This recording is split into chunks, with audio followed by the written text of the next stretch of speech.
Dans une petite ferme, dans des fourrés denses de bardanes, la mère canard a trouvé un endroit confortable pour construire son nid. Elle a attendu que les poussins éclosent. Un matin ensoleillé, les coquilles d'œufs crépitaient et de minuscules canetons pelucheux étaient nés. Il ne restait qu'un seul œuf, le plus gros qui ne voulait pas se fissurer. Le canard a commencé à s'inquiéter que quelque chose n'allait pas avec lui. Elle se rassit sur l'œuf et décida d'attendre encore un peu. La maman canard a donné toute la chaleur qu'elle pouvait. Elle pensait que cette nana devait être la plus belle, puisqu'elle l'incubait depuis si longtemps. Bientôt, un poussin a éclos du dernier œuf, mais il ne ressemblait pas du tout au reste des canetons. Il était beaucoup plus gros et ses plumes étaient grises. La maman canard était bouleversée de voir un fils aussi laid. Mais elle espérait qu'un jour il deviendrait comme ses camarades. Le reste des canetons se moqua de lui. Il pensait qu'il était méchant et ne voulait pas jouer avec lui. Le lendemain matin, la mère canard est allée avec ses enfants au lac. À sa grande surprise, le vilain petit canard a nagé aussi bien que d'autres. Le canard a ensuite amené ses petits au poulailler pour les présenter à la société. Elle a parlé aux canetons des règles de comportement avec les habitants locaux. Le canard a présenté sa couvée au plus noble Drac gras, mais il a attaqué le vilain petit canard, et elle a été forcée de protéger son poussin raté.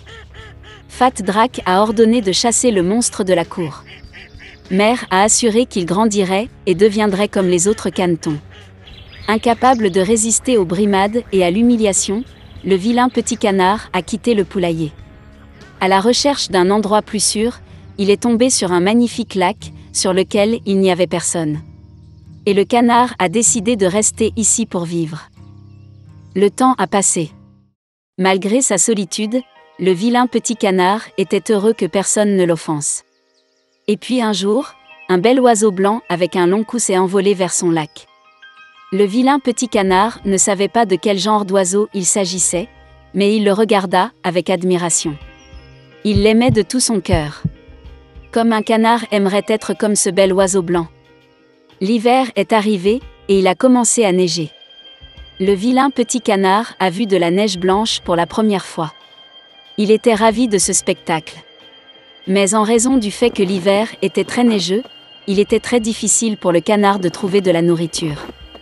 Il a dû se promener dans le quartier à la recherche de nourriture. Il était froid et fatigué. Alors le vilain petit canard est arrivé chez le fermier. Quand le paysan a vu un poussin maigre et malheureux, il s'est senti désolé pour lui. Le fermier a décidé qu'il garderait le canard avec lui jusqu'à ce qu'il soit engraissé et mûr. Le printemps est arrivé. Le propriétaire a bien pris soin du poussin, et il a beaucoup grandi. Le canard avait déjà besoin de beaucoup d'espace, et le fermier a décidé de le relâcher au lac. Debout sur la rive du lac, le vilain petit canard regarda son reflet dans l'eau.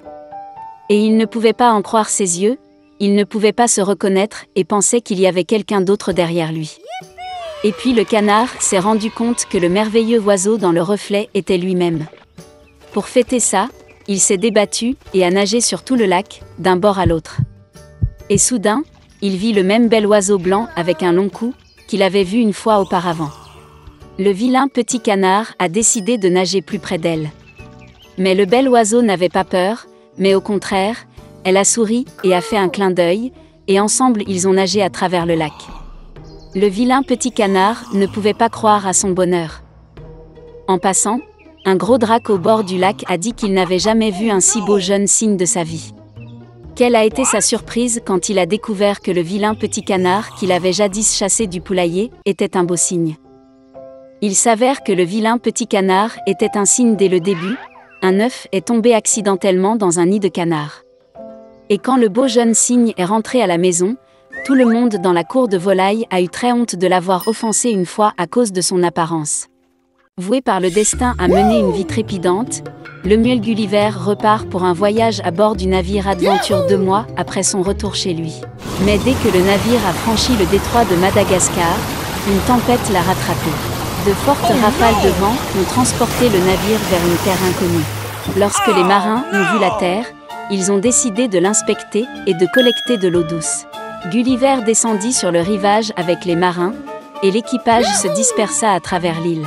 Ne trouvant pas d'eau, Gulliver décida de retourner sur le rivage. Mais dès qu'il s'est approché de l'océan, il a vu que les marins l'avaient abandonné.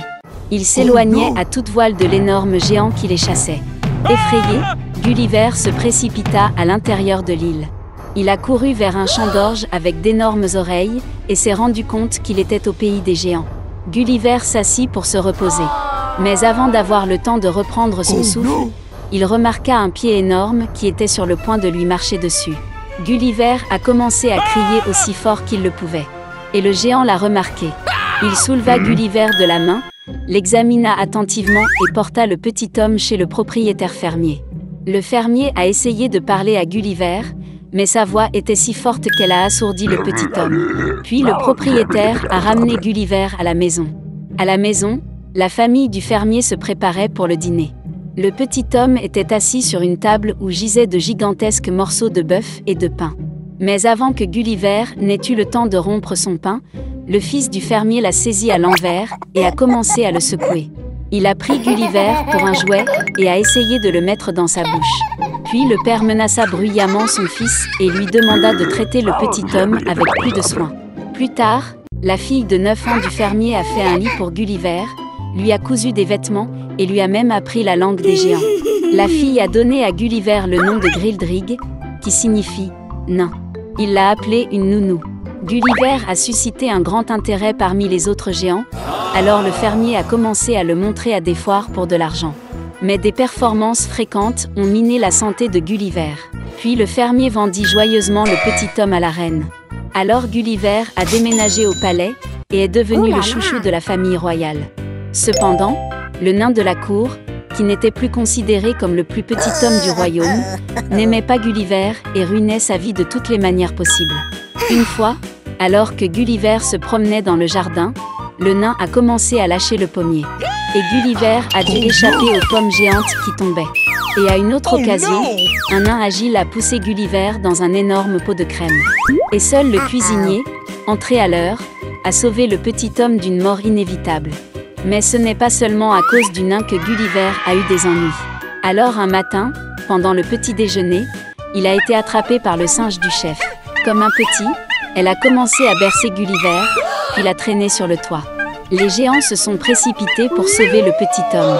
Et dès qu'ils sont montés sur le toit, le singe a jeté Gulliver. Heureusement, il a réussi à attraper les barres d'eau et a été sauvé en toute sécurité.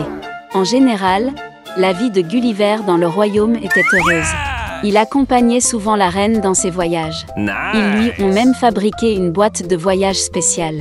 Et une fois, lors d'un autre voyage de ce genre, le serviteur a apporté la boîte avec Gulliver à la mer pour que le petit homme puisse profiter de l'air frais.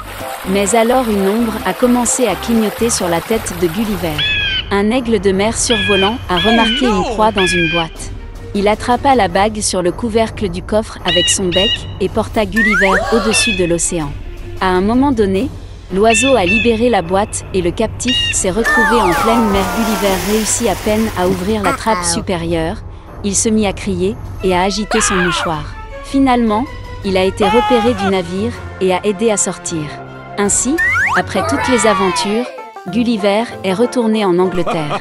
Pendant longtemps, il n'a pas pu s'habituer aux objets et aux personnes de taille normale. Et la femme de Gulliver, effrayée qu'il soit devenu fou, a strictement interdit à son mari de penser au voyage.